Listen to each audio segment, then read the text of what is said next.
I think that we feel the sea is romantic because it's in our genes, it's in our psychology. We use all these expressions like, we don't know what's over the horizon. These are things that have passed down to us, the psychology that's passed down to us innately.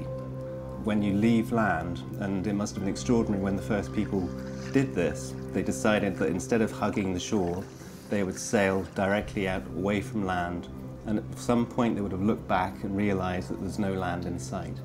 And being in that position is one which means that there's endless possibilities. The first way of getting around on the water would have been on a floating log.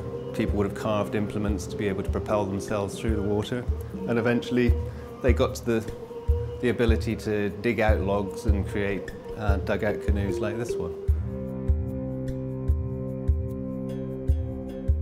So it's generally accepted that the first sailing ships appeared around between 3,000 and 4,000 BC. There's some argument whether that was Mesopotamia or Egypt, but it's generally accepted that it was in Egypt.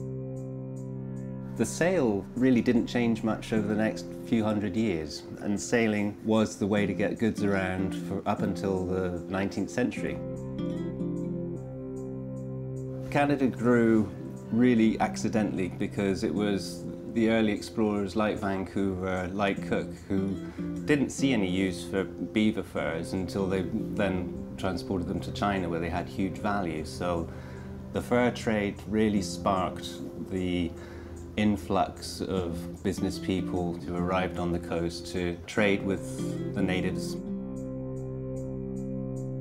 Sailing ships really were the great machines of the day for hundreds and hundreds of years, until perhaps the 19th century, when ships started to be built out of steel and steam propulsion became the more prominent way to get around. Sailing, being on the water, the use of shipping has defined human history.